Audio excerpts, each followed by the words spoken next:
You're a billionaire watching your maid get treated like garbage. The lobby of the Whitmore Grand Hotel glowed under crystal chandeliers. Marble floors stretched from wall to wall, polished so bright you could see your own reflection in them. It was a Tuesday afternoon, and the lobby buzzed with the quiet hum of wealth rolling suitcases, soft piano music, the clink of coffee cups on saucers. In the middle of it all stood a small, gray-haired woman in a plain gray uniform. Her name was Eleanor. She had been working at the Whitmore Grand for almost 30 years. She carried a silver tray stacked with fine china, moving carefully, the way she always did, slow, steady, careful hands that had wiped down 1,000 tables and folded 10,000 napkins. Then it happened. A guest, rushing to catch an elevator, turned a corner too fast and slammed straight into her. The tray flew from her hands. Porcelain shattered across the marble floor. The sound cracked through the lobby like a gunshot, and every head turned. For one long second, nobody moved. Then the hotel manager, a sharp-suited man named Gregory Vance, came storming across the lobby, his face already red with fury. "What is wrong with you?" he shouted, loud enough for the entire lobby to hear. "Do you have any idea how much that china costs? You clumsy old woman, were you even watching where you were going?" Eleanor's hands trembled as she bent down to pick up the broken pieces. "I'm so sorry, sir. I'll clean it right away. I'm so sorry," she said again and again, her voice shaking. Guests slowed their steps to watch. Some pulled out their phones. A few whispered to each other. Nobody stepped forward to help her. Nobody except one man. In the far corner of the lobby, seated quietly in a worn leather armchair, an elderly gentleman in a simple gray sweater lowered his newspaper just slightly. His eyes were fixed on the scene. He said nothing. He did not move. No one in that lobby knew who he was. No one knew that the man sitting quietly in the corner, dressed like any retired schoolteacher, was Richard Halloway, the billionaire who owned the entire Whitmore Grand Hotel chain. They thought they were humiliating an old maid, but they never noticed the one man silently watching every second. To understand why this moment mattered so much, you have to understand who Eleanor really was. She wasn't just a hotel maid. She was the kind of person who showed up early and stayed late, who never called in sick, who remembered every guest's name and every coworker's birthday. In 30 years, she had never once filed a complaint against anyone, even when she had every reason to. The younger staff adored her. They called her Miss Eleanor, out of respect, even though she never asked for it. When new employees felt overwhelmed on their first day, it was Eleanor who sat with them during break, sharing her sandwich, telling them it would get easier. But there was something else about Eleanor that almost nobody at the hotel knew.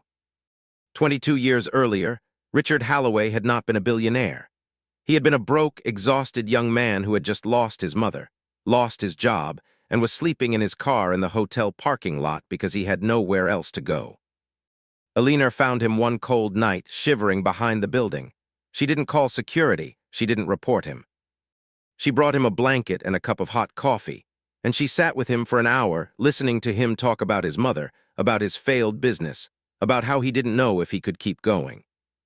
She told him something he never forgot. "The world will tell you that you're finished. Don't you dare believe it. You get up tomorrow and you try again. That's all life is asking of you." She gave him $20 from her own purse, money she couldn't really spare, so he could get a warm meal. He never forgot that night, not for one single day in the 22 years since. When Richard Halloway eventually built his fortune, one of the very first things he did was buy the Whitmore Grand Hotel, the same hotel where a maid once showed him kindness when he had nothing to offer her in return. He made sure Eleanor still had a job there. He made sure she was paid well, but he never told her who he really was. He would visit quietly in disguise just to see her smile at guests, just to remember what real kindness looked like. To him, she wasn't an employee. She was family. And now, family was being humiliated in front of an entire lobby, and nobody knew he was watching. Gregory Vance was not finished. "Clean this mess immediately," he snapped, gesturing at the shattered china scattered across the floor. "And you will be paying for every single piece out of your next paycheck. Do you understand me?" "Yes, sir," Eleanor whispered, kneeling down, gathering broken porcelain with her bare hands. A guest nearby chuckled quietly to her friend. "Some people just aren't cut out for this kind of job," she murmured, loud enough for Eleanor to hear. Other hotel staff members stood frozen near the front desk, watching. A few exchanged nervous glances, but none of them said a word. They were afraid. Gregory Vance had a reputation, cross him, and you'd be unemployed within a week. Then quietly, a young bellhop named Marcus stepped away from his post. He walked over, knelt beside Eleanor, and began helping her pick up the broken pieces. "It's okay, Miss Eleanor," he whispered. "Accidents happen, this isn't your fault." Gregory spun toward him. "Get back to your station, this isn't your problem." "With respect, sir," Marcus said quietly. "She didn't do anything wrong, a guest ran into her." "I didn't ask for your opinion," Gregory snapped. Marcus lowered his head and kept helping Eleanor anyway, ignoring the warning in Gregory's voice. Across the lobby, the old man in the gray sweater remained completely still, watching every second of it unfold. His jaw tightened. His hands, resting on the newspaper in his lap, curled slightly. But he said nothing. Not yet. Why hasn't he stepped in? That question would hang over everything that happened next. Richard could have stood up right then. He could have announced who he was, and the humiliation would have stopped instantly. Gregory Vance would have turned pale and started apologizing on the spot. But Richard didn't move. He had learned something important over the years of building his company, something his mother had taught him long before she passed away. You don't learn who people really are by how they act when they're being watched. You learn who they are by how they act when they think no one is. If he revealed himself now, everyone in that lobby would suddenly transform. Gregory would become polite. The guests who laughed would suddenly act sympathetic. Everyone would perform decency, not because they felt it, but because they were afraid of consequences. Richard wanted to see the truth. He wanted to know exactly who at his hotel treated people with real respect and who only respected power. So he watched. He watched Marcus quietly help Eleanor, risking his own job to do the right thing. He watched two other employees at the front desk stay silent, looking away, pretending not to notice. He watched a well-dressed businessman glance at his phone, instead of offering help. He watched an elderly guest, someone close to his own age, shake her head disapprovingly at Gregory's cruelty, though she said nothing out loud either. Every reaction told him something. Every silence told him something. Every small act of kindness told him something too. He said almost nothing the entire time. He simply watched, carefully, patiently, the way a man watches a garden to see which plants are truly rooted, and which ones will bend the moment a storm arrives. This was no longer just an accident with broken dishes. This had become a quiet test of character for everyone in that lobby. And almost no one realized they were being tested. By the time Eleanor finished cleaning up the mess, her hands were trembling and her uniform was stained from the spilled coffee. She thought the worst was over. She was wrong. Gregory Vance marched straight to his office and pulled up a blank incident report. He didn't ask Eleanor for her side of the story. He didn't ask Marcus, who had witnessed the whole thing. Instead, he wrote his own version of events. Employee was careless and inattentive, resulting in property damage and a safety hazard to guests. Recommend immediate termination. He filed it directly with Human Resources, marking it urgent. Within the hour, an HR representative called Eleanor into a small office near the back of the building. "Eleanor, we've received a report," the young HR staffer said, not quite meeting her eyes. "Given the circumstances and given company policy, we may need to begin termination proceedings." Eleanor felt her whole body go cold. "Termination," she repeated softly. "I've worked here for 30 years. It was an accident. A guest ran into me."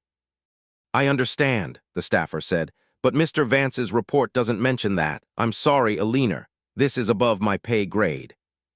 Eleanor sat quietly for a long moment after the meeting ended, staring down at her worn hands, the same hands that had folded thousands of towels, served thousands of meals, and once handed a shivering young man a cup of coffee on the worst night of his life. This job wasn't just a paycheck to her. It was her whole world. Her late husband had passed years ago. Her children lived far away, busy with their own lives. The Whitmore Grand Hotel and the people in it had become her family. And now she was about to lose all of it, over something that wasn't even her fault. Tears welled in her eyes, but she wiped them away quickly. She didn't want anyone to see her cry. She had no idea that the man responsible for her entire future, the man who owned this hotel and every hotel like it across the country, was sitting quietly in the lobby, watching everything happen and already beginning to act. Richard rose from his chair for the first time that afternoon. He walked calmly toward the front desk, still dressed like an ordinary retired man, and asked a young receptionist a simple question. "Excuse me, who was working this section of the lobby earlier today?" "I'm sorry, sir, I'm not sure I can share that information," she said politely. "That's all right," Richard said with a gentle smile. "Could you tell me, is there security footage of the lobby?" "Yes, sir, there usually is." "Would it be possible for someone to review today's footage, around this section maybe an hour ago?" The receptionist hesitated. "I could ask my supervisor." "Please do," Richard said calmly. "And one more question, who approved today's incident report regarding the broken dishes?" The receptionist blinked, surprised by the specificity of the question. "That would have been Mr. Vance, sir. He handles those personally." Richard simply nodded and thanked her, then walked slowly back toward his chair. He wasn't angry, not yet. He was gathering the truth, one small piece at a time, the same patient way he had built his entire company, carefully, quietly, always checking the facts before making a decision. Word began to travel through the hotel staff that a strange, older guest was asking unusual questions. Gregory Vance heard about it within the hour, and a small knot of worry formed in his stomach, though he couldn't explain why. "Who is this guy?" he muttered to himself. "Probably just a nosy retiree with too much time on his hands." He had no idea how wrong he was. Why is the billionaire asking strange questions? The pieces were falling into place, and soon everyone in that hotel would understand exactly why. By late afternoon, an announcement went out to all staff. A mandatory meeting would be held in the main conference room at 5 o'clock sharp. Gregory Vance, still unaware of who had been asking questions all day, assumed this was his opportunity. He believed corporate had finally approved Eleanor's termination, and this meeting would make it official in front of everyone as a lesson to the rest of the staff about consequences. He arrived early, straightening his tie, feeling confident. Eleanor arrived quietly, her hands folded in front of her, unsure what to expect. Marcus walked in beside her, offering a small, reassuring nod. Other employees filed in one by one, filling the rows of chairs, whispering nervously among themselves. Nobody quite understood what this meeting was about, only that it felt important and tense. Gregory stood near the front of the room, clearing his throat, ready to speak first, ready to make an example of Eleanor in front of everyone. Then the door opened. Two men in dark suits walked in first, followed by a well-dressed woman carrying a leather folder. Behind them, walking calmly and quietly, was the same elderly man in the gray sweater who had been sitting in the lobby all day. Gregory frowned, confused. "I'm sorry, this is a private staff meeting." One of the executives immediately straightened up and spoke. "Good afternoon, sir. Everyone is here just as you requested." The room went completely silent. Gregory slowly turned around, his confusion turning into something else, something colder, something that felt like the floor was tilting beneath his feet. He looked at the quiet old man in the gray sweater. And for the first time, he really looked at him. Who is about to walk into the meeting? He already knew the answer, even before anyone said the name out loud. "Allow me to properly introduce myself," the old man said, his voice calm but unmistakably authoritative. "My name is Richard Halloway. I own the Whitmore Grand Hotel and every hotel in this company." Gasps rippled through the room. Several employees stood up out of respect. Gregory Vance's face drained of all color. "Sir, I had no idea," he stammered. "If I had known who you were." "That," Richard interrupted quietly, "is exactly the problem." He walked slowly toward the front of the room, his eyes moving across the faces of the staff seated before him. "I was sitting in that lobby for most of the day," Richard continued. "I watched a woman get humiliated in front of an entire room of guests over an accident that wasn't her fault. I watched a manager scream at her without asking a single question first. I watched most of you look away, too afraid to say anything." He paused, letting the silence sit heavy in the room. "But I also watched one young man kneel down and help her, even though he had every reason to stay quiet and protect his own job. He looked toward Marcus, who sat quietly near the back, stunned. That tells me everything I need to know about character in this building. Gregory's voice cracked as he spoke. Sir, please, I can explain. You can, Richard said, and you will. Let's start with the incident report you filed. He nodded toward the woman with the leather folder, who opened it and placed several printed pages on the table, along with a tablet displaying the hotel's security footage. The footage played for the entire room to see. It showed, clearly and unmistakably, a guest rushing around the corner and colliding directly into Eleanor, knocking the tray from her hands. It showed Eleanor doing absolutely nothing wrong. The report states that Eleanor was, quote, careless and inattentive, Richard read aloud. The footage says otherwise. Gregory opened his mouth, but no words came out. I built this company on one principle, Richard said, turning to address the entire room now. You judge people by how they treat those who have no power over them, not by how they treat those who do. He looked directly at Gregory. You humiliated a woman in public, filed a false report to have her fired, and did it all without asking a single question. That is not leadership. That is cruelty wearing a suit. Sir, I've worked for this company for 8 years. And in 8 years, Richard said quietly, you never once learned the most important lesson this company was built on. Effective immediately, your employment here is terminated. Gregory's shoulders sank. He looked around the room for support and found none. Even his closest colleagues looked away. Richard then turned toward Marcus. Young man, what's your name? Marcus, sir. Marcus, you helped a woman when you had every reason to protect yourself instead. That kind of character is rare, and it will not go unnoticed. Starting Monday, you'll begin training for a supervisor position with full support from this company. Marcus's eyes widened, stunned into silence, as a few employees quietly began to clap. But Richard wasn't finished. He turned, finally, toward Eleanor, who stood near the back of the room, tears already forming in her eyes, overwhelmed by everything unfolding in front of her.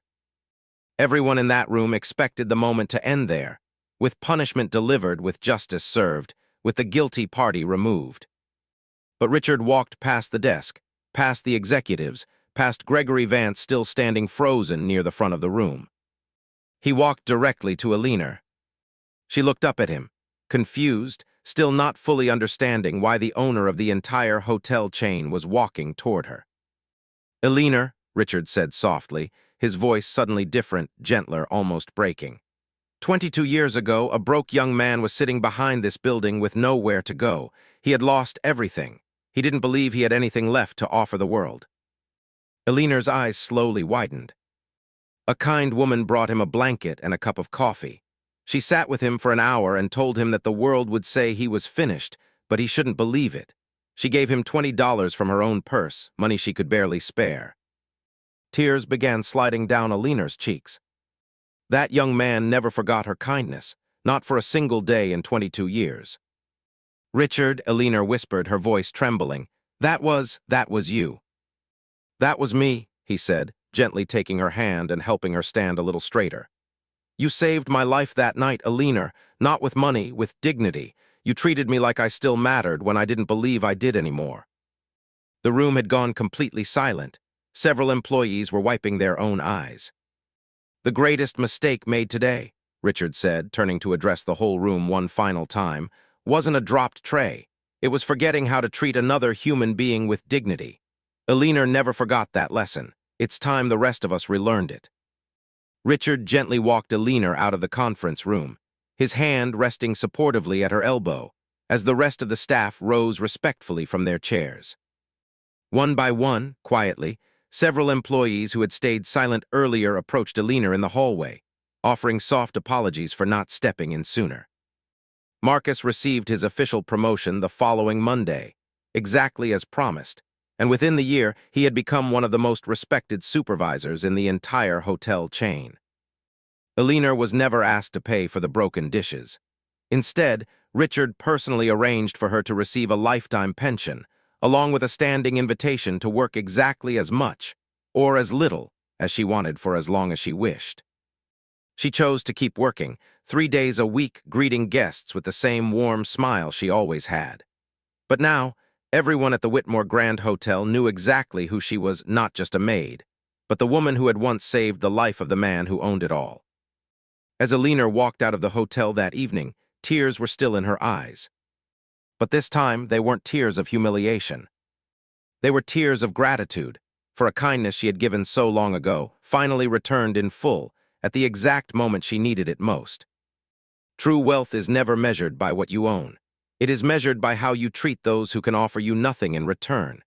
Eleanor never asked for anything back that cold night 22 years ago, but kindness, real kindness, always finds its way home.